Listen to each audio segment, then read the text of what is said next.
While there are Tycoon games such as City Skylines that opt to be as expansive as possible, allowing you to rule over an entire city as you must manage every single minute detail to the most efficient degree, the other side of the coin is a game like Snowtopia. While that may sound like a backhanded compliment in some ways, it certainly isn't meant as one, as games such as Planet Coaster and the games that inspired that brilliant title show that focusing down on a more contained Tycoon experience can often make for a far more rewarding experience in the long run. Snowtopia describes itself as a ski resort Tycoon game, tasking the player with the management of, well, a ski resort. With the ability to construct your own slopes across the vast snow-covered mountain range, it is up to you to ensure that your resort is well populated, staffed, and of course being a destination that all types of skiers would clamour to attend. Not just your adrenaline junkies, but also the more casual type who are looking for a more laid-back experience. After a very brief tutorial that covers the basics of movements and construction, you are let loose to begin the creation of the resort of your dreams, until your dream is tragically halted by a lack of variety due to Snowtopia's unfortunate lack of content as of writing.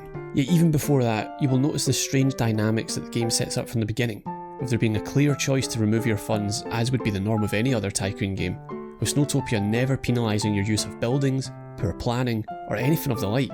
In many ways, this makes for an incredibly relaxing experience, with the normal fun management of these games being an often stress-inducing task. That is also the entire point of Tycoon games in so many other ways. The choice here to have the funds be a non-issue should have been an alternate sandbox mode to choose, not the entire core hook of the game. As a result of this decision, the entire game has this quality about it that means you are never truly being challenged in any capacity, as any mistake in terms of your poor slope design can be discarded and rectified in an instant. Yes, you do need to keep an eye on how your guests are finding their experience at the resort, as the game offers up various types of skier profiles, with each of them having their own needs concerning how they like to perform the skiing itself. Some may prefer a wide and straight low-speed ramp, and others may wish to be working on their SSX demo reels as they want the most insane slope you can think of for them to tackle. This element is in essence the only thing keeping you on your toes here, as you learn to experiment with the different types of slopes available and work out ways to make them entertaining, while also keeping them safe. Yet again, even if every single one of them called you out on your horrific management, nothing changes for you the player,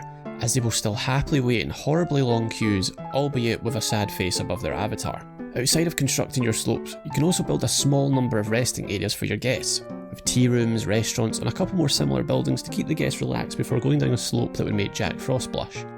I do mean the Michael Keaton film, for the record. This is coupled with your traditional upgrade tree via your research facility you construct, with there being a substantial number of upgrades for you to unlock that can help reduce those wait times for the ski lifts or improve the efficiency of some of your staff buildings which the game has you construct during the tutorial. These are nice add-ons in theory, yet in practice you will barely notice the impact these changes are having on your resort, especially when most of the upgrades are placed on your facilities without you even taking note of the research being completed, thanks to being able to queue up multiple research projects at once. This, yet again, plays into that issue of challenge here, as a game such as Planet Coaster, for example, would grill you for trying to leave the park running as you sat on your phone waiting for park projects to be finished. Yet here, nothing ever happens to put the resort into jeopardy. Speaking of that tutorial, it is great to have one implemented here, as so many games of this nature can often be an incredibly daunting experience for players, yet equally, the tutorial doesn't do enough to prepare the player for the actual experience of designing the resort. There is a helpful guide that consists of several pages of handy tips on what each of the elements of the game means.